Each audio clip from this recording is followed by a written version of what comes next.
Boshi aylana boshlagan Usmon endi faqat juvonning labi-yu siynalarini ko'rardi. Nihoyat u chiday olmadi. Navbatdagi qadahdan keyin juvon tutib turgan shokoladga ham qaramay, juvonni mahkam quchdi. So'ng shartta juvonni labiga lab bosdi. Gulshan bir lahza dovdirab, go'yoki erkakni nari surmoqchi bo'lib harakat qildi-yu, birdan bo'shashib ixtiyorini Usmonga topshirib qo'ydi. Ehtirosga qaynoq ko'z yoshlari oxlariga to'la katta xonada yasatilgan stol, ichimliklar. Gulshan yarim yalang'och holida maykachan erkakning quchog'ida baliqdek qiltiqlanardi. Assalomu alaykum, hurmatli tomoshabin.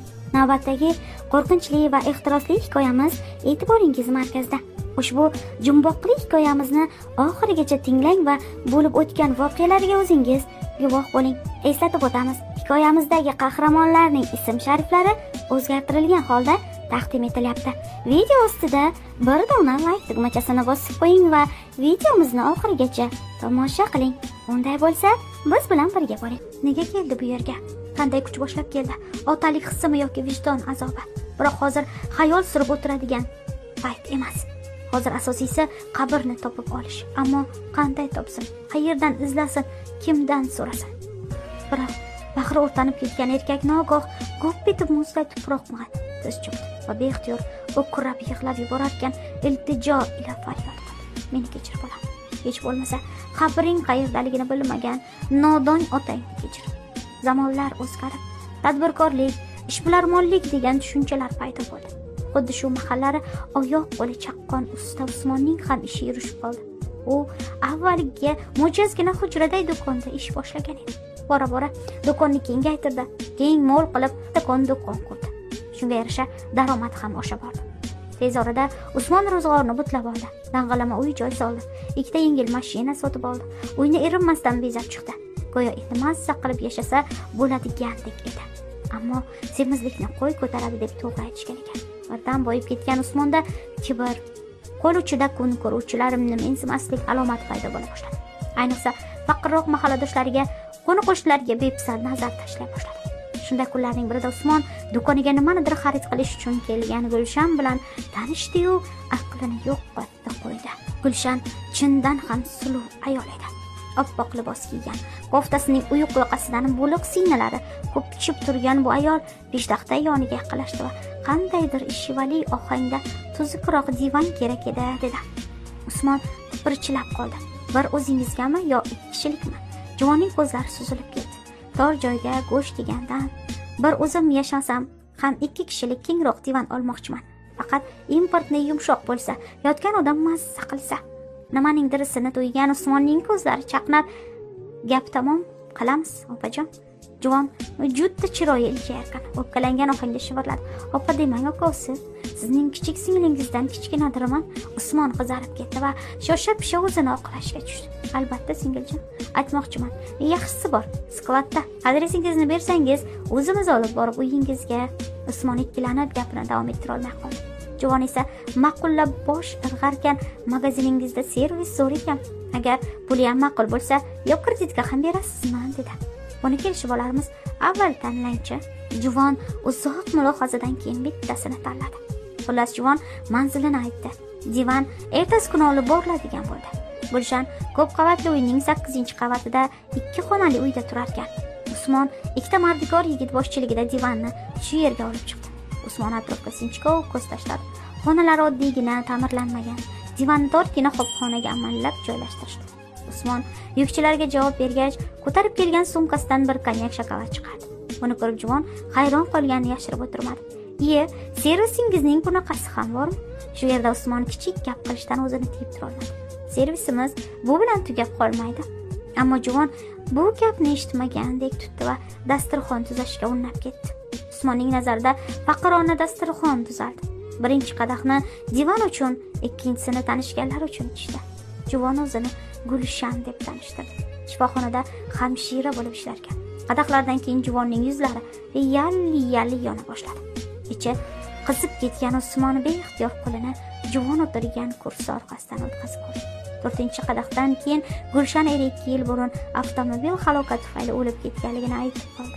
Yolg'iz qizi qishloqda ota-onasi bilan yashargan. Boshi aylana boshlagan Usmon endi faqat juvonning labi-yu siynalarini ko'rardi. Nihoyat u chiday olmadi. Navbatdagi qadahdan keyin juvon tutib turgan shokoladga ham qaramay Gulshanni mahkam quchdi. So'ng shartta juvonni labiga lab bosdi.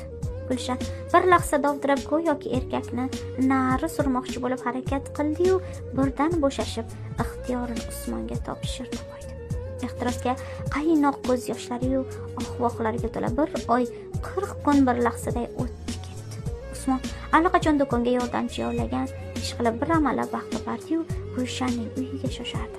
Juvon ham allaqachon ta'tilga chiqib qolgan edi. Usmon Gulshanning uyini qimmatbaho narsalarga, sovg'a-salomlarga ko'mib tashlagan edi. Shunday kunlarning birida kutilmaganda Gulshan Usmonni ko'z yoshi bilan kutib oldi. Uni ko'rib Usmonning kapalagi uchdi. "Tinchlikmi jonim?" Shu savolni kutib turgan juvon Usmonning yelkasiga boshini qo'ydi va qo'ngrab yig'lab yubordi. Axiyri sal yengillashib ko'z yoshlarini artib juvon dardini to'kib soldi. Bir ikkita qo'shnilarim menga barmog'ini bigiz qilib ko'rsatadigan bo'lib qoldi. Orqamdan har xil sassiq gaplar qilishdi. Bir narsa desam, biz mahallaning faollarimiz deyishadi. Ko'chaga chiqishga yuragim bezillab qoldi. Sizning mashinangizni ham tanib qolishgan. Ular bo'lsam o'lib bo'ldi. Aslida ularning nega bunaqa qilayotganini bilaman. Men sal yaxshi kiyinib, yaxshi yeb icha boshlaganimni ko'rib turishibdi-da. Shunga ko'risha olmayapti yashamagurlar. Ayniqsa bir ikki marta mashinangizga kelganimni ko'rganlaridan keyin kuyib ketganda hayronman. Menda nima ishlari bor? Usmon o'ylanib qoldi. Juvon shikoyatni yakunladi. Ular endi meni tinch yashashimga qo'yishmaydi. Birorta uyning birorta qizi ko'chada kim bilandir gaplashsa men aybdormish. Yo tavba. Usmon aka, mening aybim nima? Bitta aybim sizni yaxshi ko'rganimmi? Juvon baralla yig'lab yubordi. Usmon zo'r berib Gulshanni yupata boshladi. "Voy jonim, shularni deb asabiylashma." Gulshan hiqillab gapida davom etdi. "Asabiylashmay bo'ladimi? Kecha birinchi qavatdagi Sarva xotinning eri kechasi kelmagan ekan. Yashamaga uyalmasdan shu yerga so'rab chiqibdi. Jon ponim chiqib ketdi. Ketaman, bu uyni yelkamni chuqur ko'rsin. Bu pastkashlar xotiningizdan suyunchi olishdan qaytmaydi. Shuning uchun ajrashganimiz ma'qul." Nihoyat Usmon bir qarorga keldi. Usmon boy edi. Pul hamisha shunday oqib keladi deb o'ylab bo'ldi, tamom dedi. Usmon, "Ertaga uyni sot, arzon bo'lsa ham mayli, men senga hovli sotib olib beraman. O'sha yerda tinchgina yashayversan." Gulshan Usmonni mahkam quchib olarkan, ehtirossiz ilashib-qiladi. "O'zimni xotim qo'yim." Shahar markazidan sal chetroqdan yaxshigina hovli olishdi. Gulshan nomiga rasmiylashtirdi. Ana shundan keyin Usmon bilan Gulshan bir necha hafta asal oyini ham o'tkazishgan bo'lishdi. Vaqt o'tib borardi. Gulshanning yangi uyi ish joyiga olis bo'lgani uchun haydovchi guvohnoma yengil mashina olib berdi. Undan bo'lak Gulshan telefoni, ro'zg'ori tilla taqinchoqlar hammasi Usmondan edi. Pul. Gulshan yarim yil ichida shu qadar katta pul sarflandiki, Usmon bir necha yil tinmay ter to'kish kerak edi.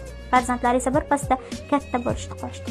Usmonni katta qizga sovchilar kela boshlashdi. Nihoyat tagli-tugli xonadon bilan quda bo'lishdi. To'y risoladagidek o'tish uchun Usmon borini ayamadi. Yetmagan joyga do'konning pulini ham ishlatib turdi. Dabdabali to'ydan keyin esa do'konda ba'zi bir jiddiy muammolar chiqib qoldi.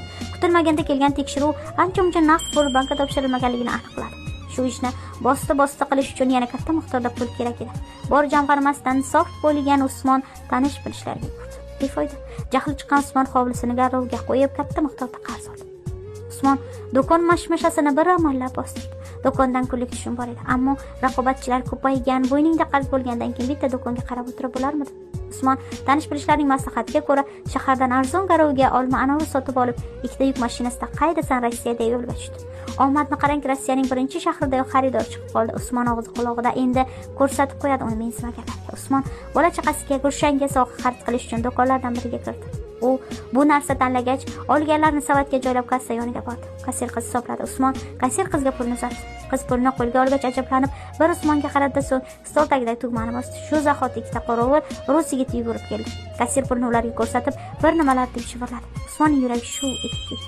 "Kechirasiz, biz bilan yurishingizga to'g'ri keladi" dedi qo'riqchilardan biri Usmonga murojaat qildi. Usmon noiloj qo'riqchilarga ergashdi. Qo'riqchilar zudlikda militsiya xodimlarini chaqirishdi. Bularni bari soxta ekan. Militsiya xodimlari Usmon bilan birgalikda bozorga borishdi, ammo uning mahsulotini sotib olgan xaridorning nom-nishoni yo'q. Usmon tushuntirish xati yozdi. O'sha xaridorni o'zi bilgancha ta'riflab berdi. Yurtiga sho'ppayib, ikki barmog'ini burniga tiqqudek ahvolda qaytdi. Qarz yomon narsa. Usmon hovlisini, do'konni sotib qarzini to'ladi. So'ng qolgan pulga chog'roqqina hovli sotib oldi. Gulshanni ko'rmaganiga ancha bo'lgan edi. Yuragi to'lib ketganmi, Usmonning u namoshon mahal yo'lga tushdi. Yetib kela-sola o'zining kaliti bilan hovli darvozasini ochdi. Ichkaridan sho'x musiqa va g'ir-g'ir ovozlar eshitildi. Usmon oyoq kuchida uyga yaqinlashib derazadan mo'raladi.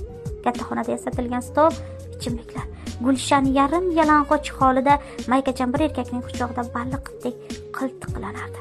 Usmon avvaliga ularning ikkovini pichoqlab tashlamoqchi bo'ldi, ammo Usmon boshi egik holda hovlidan chiqib ketar ekan, darvozani o'z kaliti bilan qulflagach, kalitini darvoza o'sha ichkariga hovliga uloqtirdi. Hovli juda tor edi. Shunga qaramay Usmon mana shu hovlini ham sotib tadbirkorlik qilmoqchi bo'ldi. Buni eshitgan xotini Sarviya dod soldi. Yo'q, sottirmayman. Shu katalakdek uydan ham ayrilib qolamizmi endi? Sarviya boshqa vazmin ayol edi. U hatto ko'p yillar davomida erining o'ziga xiyonat qilib yurgandan boxabar bo'lsa-da, bir kun kelib bosilib qolar degan umidda tishlab yurgan edi. Shu sababli keyingi paytlarda qiyinchiliklarga ham chidab yurgan edi. Ammo erining oxirgi qaroridan keyin ayolning sabr kosasiga so'nggi tomchi bo'lib tomgan edi. Muncha shuncha azob berdingiz. Bu uyda bor yo'g'im bilinmas sizga. Endi shu uyni ham menga ko'p ko'rgandan ko'ra borib anavi manjalaqingizga olib bergan hovlini soting. Xudodan tali odamsiz. Ularning oldida nima degan odam bo'lamiz? Men nima qilsam senlar uchun qildim. Senlarni odamga o'xshab yashasin dedim. O'zing ham uyda topganimni yeb o'tirding-ku. Endi tiling chiqib qoldimi? Qo'lingda bir so'm topish kelmaydi. Joningga tekkan bo'lsa mana katta ko'cha. Bir paytlar bir so'm yo'q paytida ish boshlab boyib ketganman. Uyni sotaman dedimmi, demak sotaman. Assalom dedi Usmon. Xotin ham bosh kelmadi. Oldin meni o'ldiringda, keyin soting. Men tirik ekanman, bu uy sotilmaydi. Seni o'ldirib bo'lsa ham uyni sotaman. Usmon jahl bilan uydan chiqib ketdi. Nimagadir xotinni yomon ko'rib ketdi. Usmon biroz soatdan keyin hovlisiga kirib keldi. Qozonda ovqat qaynamoqda edi. Usmon o'g'li va qizi hali maktabdan qaytmasliklarini bilar. Shu sababli u yerto'laga tushib, Usmon yerto'ladan qalamushlarga qo'ygan margumishdan ozgina olib chiqdi va qozonga shoshib pisha tashlab yubordi. So'ng qanday kelgan bo'lsa, shunday sezdirmasdan hovlidan chiqib ketdi. Falokat bir kelsa ketma-ket kelaverar ekan. O'sha kuni Usmonning kenjatoy qizi maktabdan ertaroq qaytdi. Ona unga ovqat solib berdi. Eri bilan janjallashgan bo'lish ishtahasi bo'lmagan ayolning o'zi ovqat yemadi. Qizaloq bir kosa ovqatni yeb qo'ydi. Biroz soatlardan so'ng rangi ko'karib, ko'zlari kattalashib ketgan qizaloq kuchanib o'qchiy boshladi.